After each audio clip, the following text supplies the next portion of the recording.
pada siang hari ini saya tengah bersama dengan Bapak Muhammad Kabes selaku Ketua DPD PKS Kabupaten Fakfak dan juga Mas Imam selaku Sekretaris DPD PKS Kabupaten Fakfak. Assalamualaikum Ustaz. Alhamdulillah, ini kesempatan sudah dicari sekian lama, baru siang hari ini kita berkesempatan untuk berjumpa. Sebagaimana kita ketahui bahwa partai-partai politik yang ada di Kabupaten Fakfak pada minggu-minggu ini sudah mulai membuka pendaftaran bagi bakal calon bupati dan bakal calon wakil bupati Fakfak periode 2020-2025. Nah, ini Pak Ketua ingin saya mengulas bersama Bapak dan juga Pak Imam. Kapan nanti PKS akan membuka pendaftaran bagi balon atau bakal calon bupati dan wakil bupati Fakfak? Silakan Pak Ketua. Ya, rencana kami dari DPD PKS Kabupaten Fakfak, rencananya kami itu minggu depan kita akan mulai buka pendaftaran untuk bakal calon bupati Kabupaten Fakfak, yaitu muda atau siapa saja yang mau mendaftar silakan, nanti minggu depan akan kami Satu minggu. Ya, mulai dari sekarang nanti seminggu depan itu yang kita akan buka pendaftaran. Baik, Pak Ketua dan juga Pak Sekretaris. Seperti kita ketahui dan masyarakat juga sudah maklum bahwa PKS ini merupakan partai Islam, ya kan?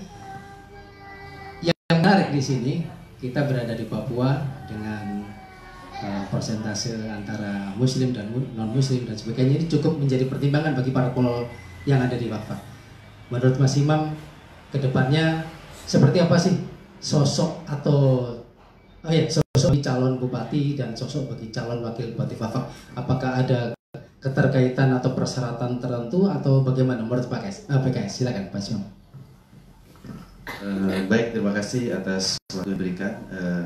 Di PKS itu insya Allah dalam pendaftaran nanti itu siapa saja, kita tidak lihat latar belakang agama, etnis, yang sesuai aturan undang-undang kalau diperbolehkan silahkan. Yang penting bahwa bagi kita PKS itu siapapun calon bupati yang mendaftar di kita punya komitmen.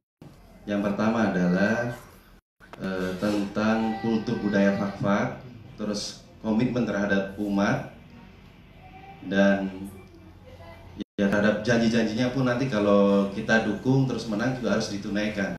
Gini itu ya. Ada fit and proper test nantinya dari tingkat DPD atau langsung di DPP? Kalau di PKS nanti sifatnya pendaftaran saja kita buka, di mana nanti dalam ada syarat-syarat mungkin ambil formulir, terus ada proposal dari kandidat ya, kandidat bupati dan calon wakil bupati. Ya, di dalam proposal itu ya termasuk visi misi, biodata begitu. Dan mungkin ya ada kesepakatan, mungkin satu pemikiran dan kita sejalan dengan kita begitu. Ya. Baik. Hal kedua yang menurut saya menarik untuk dibicarakan adalah perolehan suara atau perolehan kursi PKS Kabupaten Fakfak di Dewan Perwakilan Rakyat Daerah Kabupaten Fakfak. Selama ini kan nol kursi ya Pak ya. Dan kali ini periode 5 tahun ke depan ini langsung ada 2.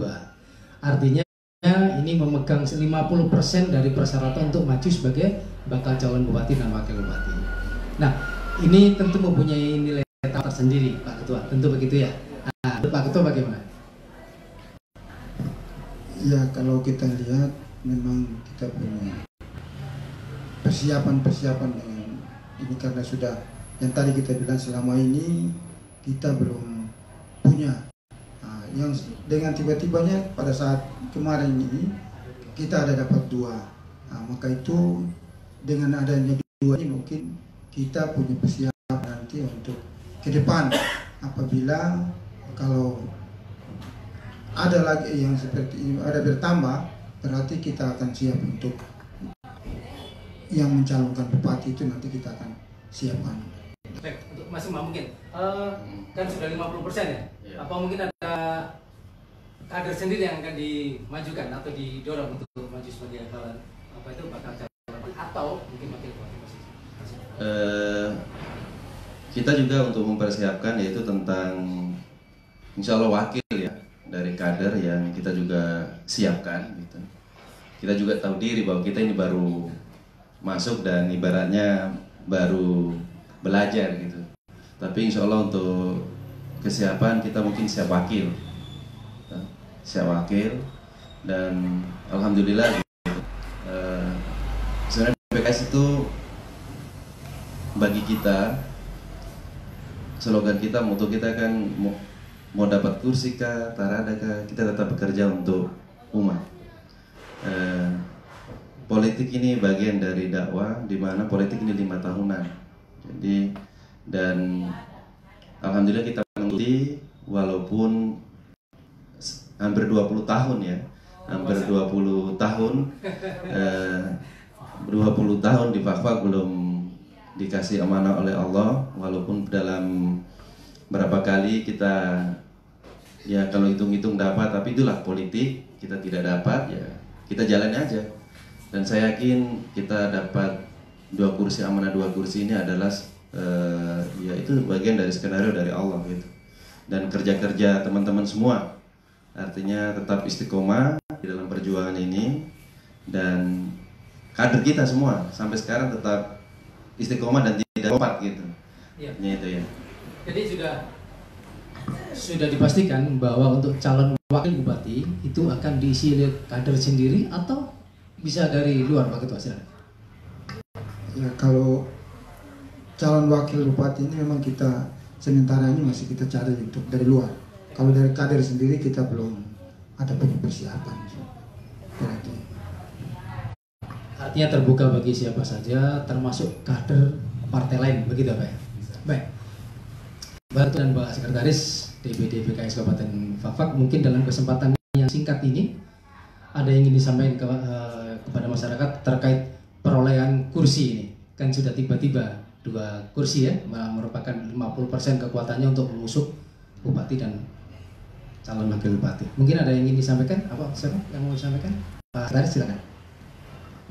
Baik, untuk masyarakat Fakfak pada umumnya, pertama-tama kami dari struktur DPD PKS Fakfak mengucapkan banyak terima kasih atas kepercayaannya terhadap PKS, dan alhamdulillah PKS mendapat amanah 2 kursi, dan juga semua komponen ya, termasuk teman-teman caleg kita dari Dapil 1, Dapil 2, dan Dapil 3 yang bekerja keras, dan teman-teman relawan, para saksi yang kalau dinilai dengan uang, terutama saksi ini, itu mungkin kita tidak mampu, karena bagaimana ketatnya perjuangan kita mengawal suara, dan alhamdulillah mungkin PKS adalah salah satu partai yang punya data lebih lengkap gitu. Terus saya pesan juga untuk kita punya anggota DPR, dalam hal ini Bapak Amin Samai dan Bapak Murdono. Anda sudah dilantik kurang lebih 1 minggu yang lalu, sudah diambil sumpah dan janji ya, janji-janjinya harus dilaksanakan, ya harus mulai dilaksanakan. Dan saya berharap masyarakat juga mengkritisi. Artinya kalau memang kita punya anggota DPR ini di mana di dapilnya pernah berjanji, sampaikan aja ke partai dilaksanakan atau tidak. Bahkan kalau perlu ikut mengontrol kita punya anggota DPR, dia punya akhlak bagaimana, itu disampaikan aja ke kita, supaya kita dari partai ya bisa berdiskusi, bisa menyampaikan aspirasi. Kan biasanya kalau langsung kan nggak bisa sampaikan ke partai.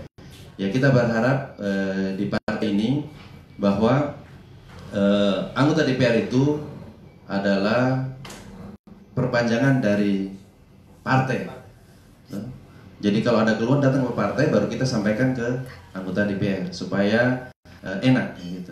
Sekali lagi terima kasih ke teman-teman seperjuangan, semua caleg dan mungkin bahkan masyarakat Fak-Fak pada umumnya.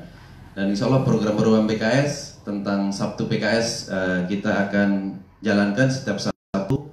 Terus bakti sosial tetap kita action, dan kalau dulu kita belum ada kursi kita eksis, mudah-mudahan dengan adanya kursi ini kita lebih eksis lagi. Terima kasih. Bapak Ketua, ada yang perlu ditambahkan mungkin? Atau cukup? Baik, demikian sahabat Info Fak dimanapun Anda berada, keberadaan kita bersama bertiga dengan Bapak Muhammad Kabes selaku Ketua DPD PKS Kabupaten Fak-Fak dan juga Mas Imam selaku sekretarisnya. Kita sedikit tadi sudah mengulas dan membahas masalah komitmen dari PKS terkait masalah calon bupati dan calon wakil bupati. Mudah-mudahan kita dapat menyimak dengan baik dan tadi siap untuk diingatkan, Mas ya. Siap diingatkan, terutama kinerja dari dua wakil kita yang ada di DPRD Kabupaten Fak-Fak. Siap dikritik, siap dilaporkan kalau sesuatu yang tidak dilaksanakan sesuai dengan janjinya. Demikian sahabat Info Fak, terima kasih atas keberadaan bersama dengan kami. Selamat sore. Assalamualaikum warahmatullahi wabarakatuh. Waalaikumsalam warahmatullahi wabarakatuh. Terima kasih.